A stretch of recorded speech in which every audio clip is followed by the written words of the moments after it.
U-576 found in 2014. Lost 1942 off North Carolina. Cause, attacked convoy, then sunk by U.S. aircraft. Found intact wreck. Beneath the cold waters of the Atlantic Ocean, far below the sunlight, hidden from the world for more than 70 years, lies a ghost of war. A steel tomb, resting silently in the darkness, untouched since 1942. A submarine that stalked the waters off the American coast until the sea itself claimed it. This is the forgotten story of U-576, the hunter. That became the hunted.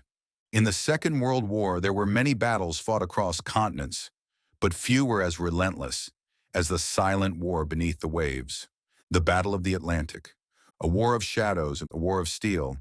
And in that underwater war, Germany released its wolves, the U-boats. Tonight, we travel back to those dark waters. We follow one submarine, one crew, and one commander whose final decision would seal all their fates. The decision to stay when he should have turned back. U-boats were more than submarines. They were symbols of Germany's ambition. The weapon Hitler believed would strangle Britain and force the Allies to their knees. Their mission was simple: stop food, supplies, fuel, and weapons from reaching Britain and Russia, sink everything that moved, merchant ships, tankers, troop transports. At the height of the U-boat campaign, thousands of sailors vanished into the ocean, their ships torn apart by torpedoes. Their lives ended in seconds. But U-boat crews suffered too. They lived in cramped steel tubes for months, always hunted, always in danger. And when they died together. U-576 enters the war. In 1940, in a shipyard in Hamburg, construction began on a new submarine, sleek, modern, deadly. The Type 7C, Germany's most famous U-boat design. When she was launched, she received her number, U-576, under the command of Captain Lieutenant Hans-Dieter Heinecke.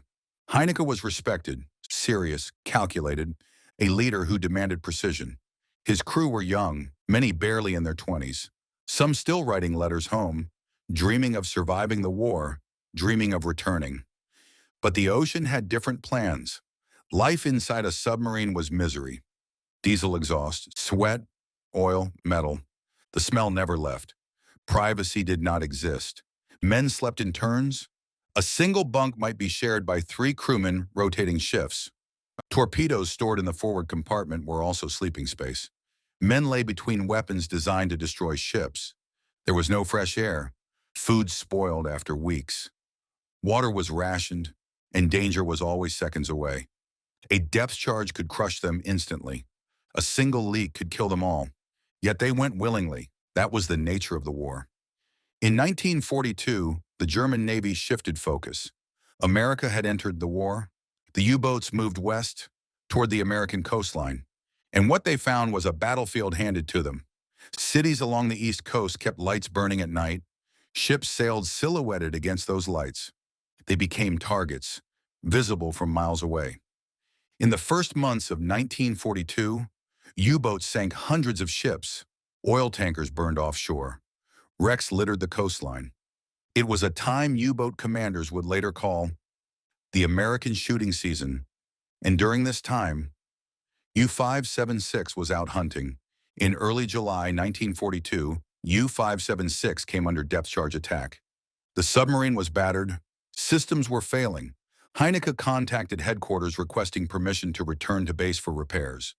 The answer was yes. He should have left the battlefield. But Heinecke hesitated. Perhaps he believed he still had one more chance. Perhaps he wanted to strike a final blow before going home. Or perhaps he feared returning without results. Whatever the reason, he made the decision that changed everything. He stayed. July 15th, 1942. Off Cape Hatteras, North Carolina. A convoy of 19 merchant ships moved south. Convoy KS-520. Escort vessels accompanied them. The sky was clear, the sea calm. U-576 spotted them, with damaged systems and limited options. The submarine prepared to attack. 4 torpedoes were fired. 1 detonated beneath the Nicaraguan ship Bluefields. The ship went down fast. but its crew survived. Two more ships were damaged. Heinecke had achieved something, but the moment he surfaced, everything changed. The attack on U-576. The American freighter Unicoi opened fire. Shells splashed near the submarine. Within minutes, U.S. Navy aircraft arrived overhead. Depth charges roared into the sea. One struck home. The submarine rolled, systems failed. Lights flickered, steel buckled.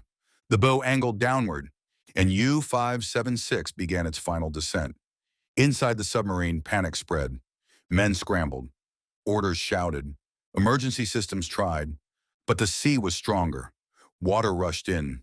Pressure crushed bulkheads. The submarine sank faster than the crew could respond. Hatches remained locked. Escape was impossible. 45 young sailors, trapped in total darkness, with only moments left to live. No messages were sent, no distress signal, nothing. U-576 disappeared beneath the waves, and with her, every soul aboard.